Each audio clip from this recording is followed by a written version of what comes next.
बिस्मिल्लाहिर्रहमानिर्रहीम। Welcome to my YouTube channel Mahak in Japan. आज की वीडियो में हम MEXT scholarship embassy track masters और पीएचडी वालों की बात करेंगे। आप लोग बहुत ज़्यादा क्वेश्चन कर रहे हो कि आपने बैचलर का बता दिया, किस तरह से डॉक्यूमेंट्स रिक्वायर होंगे। पूरा प्रोसेस आपने बैचलर्स वालों का बताया है और मास्टर्स वालों को अभी कुछ क्वेश्चन और कुछ डाउट हैं जो उनके क्लियर नहीं हैं। तो मैं इस वीडियो में कोशिश करूँगी कि आपको ए टू ज़ी पूरा प्रोसेस समझा दूँ।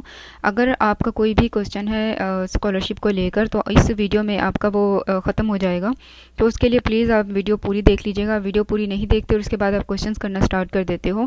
इसमें ही मैं आपको पूरा प्रोसेस ए टू ज़ी सब कुछ समझा दूँगी। आपको कोई और वीडियो या कोई और चीज़ देखने की ज़रूरत नहीं पड़ेगी।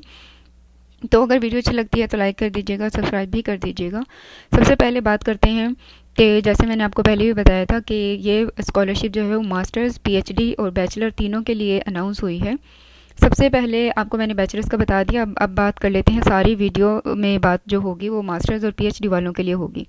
ठीक है, तो लास्ट डेट जो है वो मास्टर्स और पीएचडी के लिए वो 27 है, 27 मई है। उसके बाद आपको जो डॉक्यूमेंट्स रिक्वायर हैं, आपने जो डॉक्यूमेंट्स एम्बेसी के अंदर भेजने हैं वो सिर्फ ये वाले डॉक्यूमेंट्स भेजने हैं अभी इनिशियल स्टेज पर। ठीक है, सबसे पहले आपकी आ जाती है मार्कशीट फॉर्म। ये आप डाउनलोड करोगे और इसको फिल करोगे। तीनों अपनी मैट्रिक की, इंटर की और बैचलर की इन्फॉर्मेशन पुट करोगे, ग्रेड पुट करोगे, परसेंटेज पुट करोगे, ये डॉक्यूमेंट सेंड करोगे। दूसरे नंबर पर आपका आ जाता है एप्लीकेशन फॉर्म। एप्लीकेशन फॉर्म मैंने ऑलरेडी वीडियो अपलोड कर दी है, आप किस तरह से फिल करोगे। तीसरे नंबर पर आपका आ जाता है रिसर्च प्लान। रिसर्च प्लान भी मैं बता चुकी हूँ आप किस तरह से फिल करोगे। चौथे नंबर पर आपकी आ जाती हैं अटेस्टेड कॉपी, आ जाती हैं डिग्रीज़ की, यानी आपकी होप सर्टिफिकेट की या आपके रिजल्ट कार्ड की। और पाँचवें नंबर पर आपके आ जाती है सनद। और छठे नंबर पर आपका आ जाता है रिकमेंडेशन लेटर। और उसके बाद आपके एब्स्ट्रैक्ट ऑफ थीसिस आ जाता है। मास्टर वालों के लिए ये कंपलसरी नहीं है, आप चाहें तो आप भेज सकते हैं, लेकिन पीएचडी वालों के लिए कंपलसरी है। उसके बाद आपका एक रिकमेंडेशन लेटर आ जाएगा जहां पर आप अभी करंटली जॉब कर रहे हो। तो सिर्फ ये वाले डॉक्यूमेंट्स रिक्वायर हैं अभी इनिशियल स्टेज पर। इसके अलावा आपने मेडिकल सर्टिफिकेट और प्लेसमेंट प्रेफरेंस फॉर्म अभी सेंड नहीं करना। सिर्फ ये वाले 7 या 8 डॉक्यूमेंट हैं जो आपने अभी सेंड करने हैं इनिशियल स्टेज पर। ठीक है, ये वाले डॉक्यूमेंट्स आप वन बाय वन इसी तरह अरेंज करोगे जिस तरह यहाँ पर आपको बताया हुआ है। और आप पहले नंबर पर अपनी मार्कशीट रख दोगे, दूसरे नंबर पर उसके नीचे एप्लीकेशन फॉर्म आ जाएगा, उसके नीचे रिसर्च प्लान आ जाएगा, उसके बाद सारी अटेस्टेड कॉपीज़ आ जाएंगी, रिकमेंडेशन लेटर आ जाएगा और आपकी एब्स्ट्रैक्ट ऑफ थीसिस और आपका जो है वो एम्प्लॉयर से रिकमेंडेशन लेटर आ जाएगा। ठीक है, ये वाले डॉक्यूमेंट्स रिक्वायर हैं जो आपने 27 मई से पहले पहले एम्बेसी के अंदर भेजने हैं। ठीक है, उसके बाद आपको कुछ क्वेश्चन के आंसर्स यहाँ पर दिए हुए हैं, वो मैं आपको दिखा दूंगी। बाकी प्लेसमेंट प्रेफरेंस फॉर्म क्या है और बाकी की डिटेल्स क्या है वो इसी वीडियो में बता दूंगी। अच्छा, यहाँ पर आपने क्या करना है, आपके जितने भी डॉक्यूमेंट्स भेजोगे वो आपको वापस नहीं मिलेंगे, तो आपने उनकी फ़ोटो कॉपीज़ भेजनी है, ओरिजिनल अपने नहीं भेजने। दूसरी बात यह है कि आपने स्टेपलर यूज़ नहीं करना। आपने एक पेपर क्लिप लेना है किसी भी शॉप से, उस पेपर क्लिप से आप सारे डॉक्यूमेंट्स अरेंज करोगे और उनको भेजोगे। और अपने डॉक्यूमेंट जब आप प्रिंट निकलवाओगे तो प्रिंट आप A4 साइज़ पेपर पर निकलवाओगे। जिस भी फ़ोटोकॉपी वाले के पास जाओ उनको कहो कि A4 साइज़ पेपर पर आपके डॉक्यूमेंट जो है वो प्रिंट कर दें। उसके बाद आपकी कहाँ पर अपने डॉक्यूमेंट्स भेजोगे। अगर तो आप पंजाब वाले रीजन से हो तो आप अपने डॉक्यूमेंट्स इस एड्रेस पर भेजोगे। आप एक इन्वेलप बना लोगे, एक इन्वेलप के बाहर ये एड्रेस लिखोगे और आप इस्लामाबाद के एम्बेसी के अंदर अपने डॉक्यूमेंट्स भेज दोगे। ठीक है, और अगर आप कराची से हो, बलूचिस्तान से हो, कोयटा से हो तो आप अपने इस वाले कराची के कौंसुलेट के एड्रेस पर अपने डॉक्यूमेंट्स भेजोगे और फिर वेट करोगे फ़ाइनल ईमेल का या फाइनल कॉल का। अच्छा, ये बात कि ये सबको ईमेल या मैसेज नहीं करेंगे कि आपके डॉक्यूमेंट हमारे पास आ गए। ये सिर्फ उनको करेंगे जो शॉर्ट लिस्ट होंगे, जिनकी सीजीपीए पूरी होगी, उनको करेंगे ईमेल टेस्ट के लिए। आपका रिटर्न एग्ज़ाम होगा और आपका इंटरव्यू होगा इसके अंदर। अब इसके लिए जो परसेंटेज रिक्वायर है मास्टर और पीएचडी के लिए वो 80% रिक्वायर है। मिनिमम जो है वो 80% है। अगर आपकी परसेंटेज 80% नहीं है तो आप इसमें एलिजिबल नहीं हो अप्लाई करने के लिए। ये बात हो गई। अब बात आती है कि आप ये डॉक्यूमेंट सारे कहाँ से डाउनलोड करोगे। ठीक है, जब आप इसके ऊपर क्लिक करोगे, एप्लीकेशन फॉर्म के ऊपर क्लिक करोगे तो आप एक नई वेबसाइट के ऊपर आ जाते हो जो ये वाली है। ठीक है, जब आप उस लिंक पर क्लिक करोगे तो ये आप आ जाओगे इस वाली वेबसाइट के ऊपर। यहाँ पर देखें आपको सारे डॉक्यूमेंट्स बताए हुए हैं, 2026 के डॉक्यूमेंट्स। अब ये एप्लीकेशन गाइडलाइंस हैं मास्टर और पीएचडी वालों के लिए। अगर आप खुद इनको रीड करना चाहो तो आप इनको रीड कर लो, इसमें एक एक डिटेल एक एक बात बताई हुई है। उसके बाद आपका आ जाता है, यहाँ से ही आप डाउनलोड कर लोगे अपना एप्लीकेशन फॉर्म, यहाँ से ही डाउनलोड कर लोगे प्लेसमेंट प्रेफरेंस एप्लीकेशन फॉर्म। इसका मैं बताती हूँ ये क्या है। उसके बाद आपकी आ जाएगी फील्ड ऑफ स्टडी और रिसर्च प्लान जो मैंने अभी बताया, और हेल्थ सर्टिफिकेट अभी रिक्वायर्ड नहीं है। और दूसरा आ जाता है रिकमेंडेशन लेटर। रिकमेंडेशन लेटर का इन्होंने एक सैम्पल दिया हुआ है, अगर आप चाहो तो इसी तरह बनवा लो, लेकिन आप चाहो तो अपने प्रोफेसर या अपने जहाँ पर आप जॉब कर रहे हो उनसे आप कोई भी किसी भी तरह का बनवा लोगे तो वो एक्सेप्टेबल होगा। मतलब ये रिक्वायर्ड नहीं है कि इसी सैम्पल पर बना हुआ हो। और उसके बाद मैं आपको गाइडलाइन दिखा देती हूँ, गाइडलाइन क्या है, और उसके बाद बता देती हूँ कि प्लेसमेंट प्रेफरेंस एप्लीकेशन फॉर्म क्या है और इसको कब और कैसे फिल करना है। सबसे पहले एप्लीकेशन गाइडलाइन की बात करते हैं। एप्लीकेशन गाइडलाइन में आपको बेसिक गाइडलाइन बताई हुई है, आपकी फील्ड ऑफ स्टडी बताई हुई है, इसके अंदर बहुत सारी फील्ड ऑफ स्टडी हैं, आपकी नेशनलिटी, एज। अच्छा, एज जो है वो आप मास्टर और पीएचडी के लिए अप्लाई करना चाहते हो तो आपकी डेट ऑफ बर्थ जो है वो अप्रैल 2 1991 यानी 1991 के बाद आपकी पैदाइश हो तो आप इसमें एलिजिबल होते हो अप्लाई करने के लिए। अब जो है वो यहाँ पर कुछ डिटेल्स दी हुई हैं, आप इसको खुद पढ़ लेना। यहाँ पर सेकंड फेज़ फर्स्ट फेज़ की मास्टर्स और डॉक्टरल दोनों का बताया हुआ है, इसको एक बार पढ़ लेना। और यहाँ पर देखें डॉक्टरल कोर्सेज़ का आपको बताया हुआ है, इसमें मेडिसिन भी अवेलेबल होगी और डेंटिस्ट्री है, वेटरनरी साइंस है, और ये वाले फार्मास्यूटिकल है, ये वाले आपको मिल जाते हैं, इनके अंदर अवेलेबल हैं, आप इसके अंदर अप्लाई कर सकते हो। ठीक है, पीएचडी के लिए ये वाले हैं, जो लोग पूछ रहे थे कि कौन कौन से पीएचडी के लिए हैं, आप किस तरह से उसमें अप्लाई करोगे, तो ये वाले हैं, आप इसमें कर सकते हो अप्लाई। और उसके अलावा जापानीज़ लैंग्वेज का पूछा हुआ है कि अगर आपको आती है तो ठीक है, लेकिन रिक्वायर्ड नहीं है। हेल्थ का पूछा हुआ है, वीज़ा रिक्वायरमेंट, ये कुछ आपको बेसिक सी डिटेल्स बताई हुई हैं, आप इनको एक बार खुद से जो है वो देख लेना। उसके बाद आपको अराइवल का बताया हुआ है कि आप या तो अप्रैल के अंदर आओगे या आप अक्टूबर के अंदर आओगे 2026 के अंदर, आप दो के अंदर आ सकते हो। और वो यूनिवर्सिटी पे डिपेंड करेगा कि यूनिवर्सिटी आपको जो फॉर्म है आपको कब एक्सेप्ट करेगी, वो अप्रैल में कर रही है या आपको अक्टूबर में कर रही है। अगर आपको यूनिवर्सिटी अप्रैल में एक्सेप्ट करेगी तो आपको अप्रैल में ही जाना होगा। और उसके बाद स्कॉलरशिप बेनिफिट्स की बात की हुई है। स्कॉलरशिप बेनिफिट जो है वो 1,43,000 जो है वो मास्टर्स वालों के लिए है, रेगुलर स्टूडेंट वालों के लिए 1,44,000 जो है वो 1,45,000 जो है वो पीएचडी वालों के लिए है। और उसके अलावा मैं आपको बताना चाह रही हूँ जो डॉक्यूमेंट्स प्लेसमेंट फॉर्म है, आपको वो बताना चाह रही हूँ। अच्छा, यहाँ पर एक टाइमलाइन फ्रेम दिया हुआ है। अब जब आप अपने डॉक्यूमेंट्स, सारे डॉक्यूमेंट्स जो मैंने बताए हैं, जब वो एम्बेसी के अंदर भेज दोगे तब आपकी फ़र्स्ट स्क्रीनिंग होगी। ठीक है, आपकी फ़र्स्ट स्क्रीनिंग होगी। अगर आपकी सीजीपीए पूरी होगी, आपके डॉक्यूमेंट्स पूरे होंगे, एम्बेसी आपको शॉर्ट लिस्ट करेगी, तो वो आपको रिटन एग्ज़ाम के लिए और इंटरव्यू के लिए आपको ईमेल या मैसेज आ जाएगा। अब आपका जो रिटन एग्ज़ाम होगा वो आपका इंग्लिश लैंग्वेज का होता है और आपका जापानीज़ लैंग्वेज का होता है। अगर आप जो है वो रिटन एग्ज़ाम में पास हो जाओगे तो उसी दिन या अगले दिन आपका इंटरव्यू होगा, और इस इंटरव्यू के बाद एम्बेसी 1 या 2 मंथ के बाद आपको बता देगी कि आप शॉर्ट लिस्ट हुए हो, आपकी फ़र्स्ट स्क्रीनिंग आपकी शॉर्ट लिस्ट हुए हो, आप एलिजिबल हो या नहीं हो। और जब आपकी फ़र्स्ट स्क्रीनिंग हो जाएगी तब आपको एक लेटर एम्बेसी के अंदर दोबारा भेजना होगा, जिसको कहते हैं प्लेसमेंट प्रेफरेंस एप्लीकेशन फॉर्म।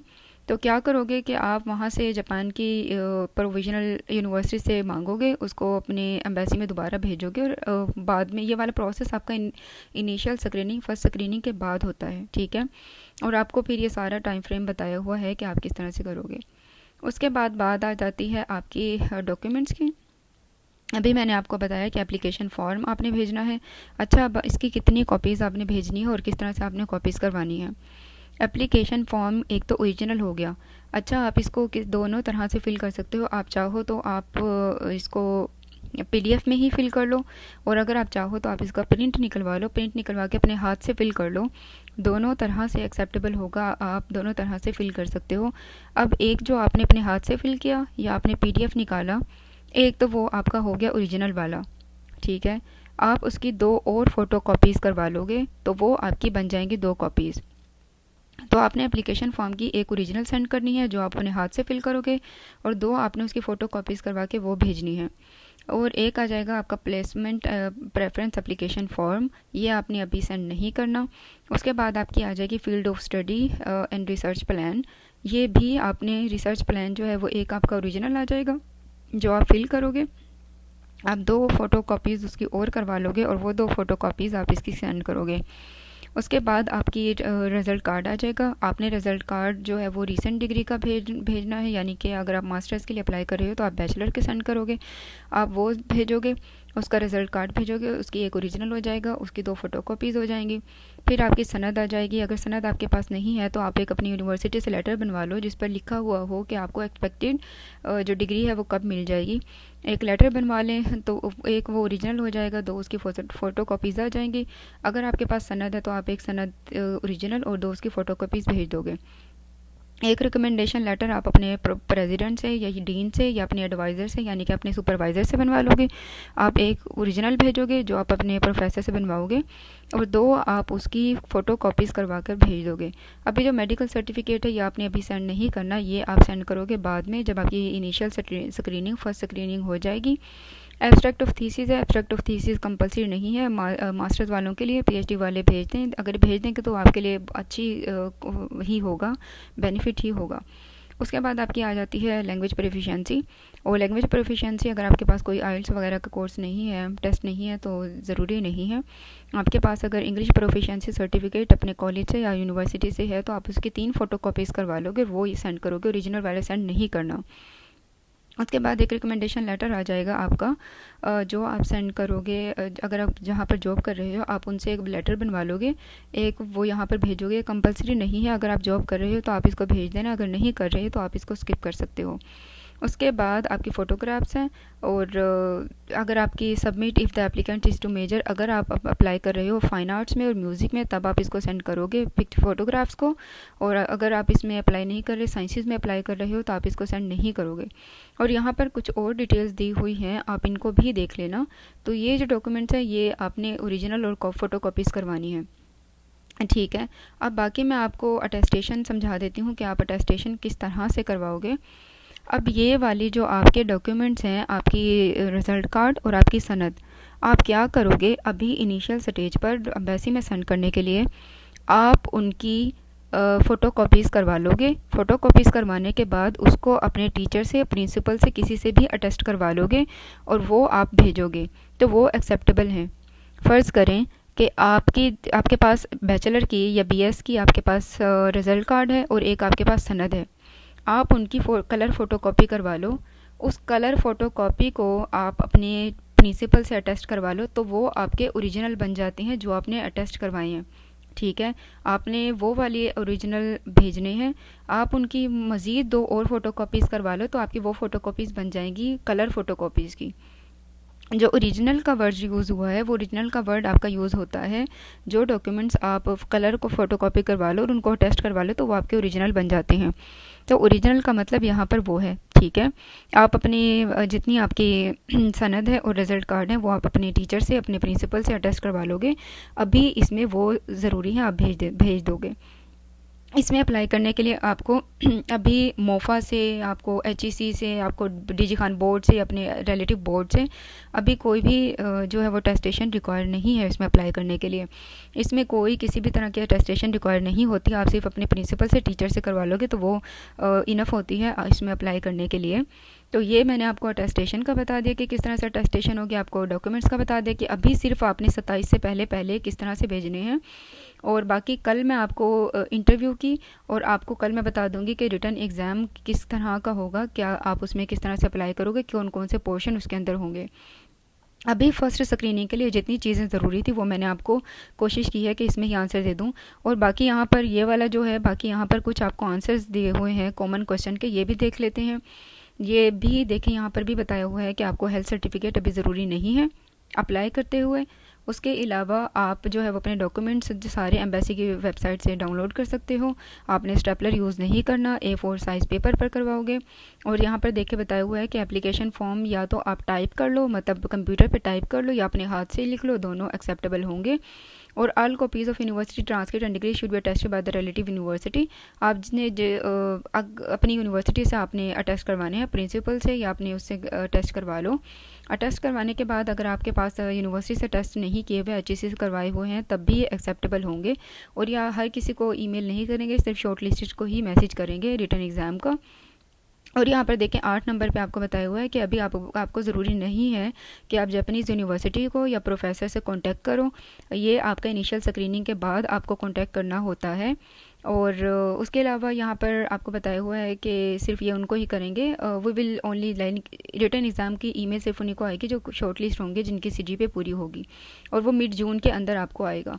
ठीक है, एंड ऑफ जून में आपको आ जाएगा जो शॉर्ट लिस्ट हुआ। It means that if you do not receive any email or call from us from the by the end of June, अगर आपको जून तक कोई भी रिसीव ना हुआ, उनकी तरफ से रिस्पॉन्स ना आया, तो आपका मतलब आप शॉर्ट लिस्ट नहीं हुए। तो ये वाले बेसिक क्वेश्चन थे, बेसिक आपकी चीज़ें थी इसमें अप्लाई करने के लिए। आपका मास्टर्स के लिए और PhD के लिए अभी भी कोई क्वेश्चन है तो आप मुझसे पूछ सकते हो। मैं कोशिश करूँगी कि दोबारा उसमें कमेंट में बता दूँ। और कल मैं आपको इंटरव्यू का और आपको रिटर्न एग्ज़ाम का पूरा प्रोसेस बता दूँगी कि आप किस किस तरह से उसमें अप्लाई करोगे। वीडियो अच्छी लगी है तो लाइक कर दीजिएगा, सब्सक्राइब कर दीजिएगा। Bye bye.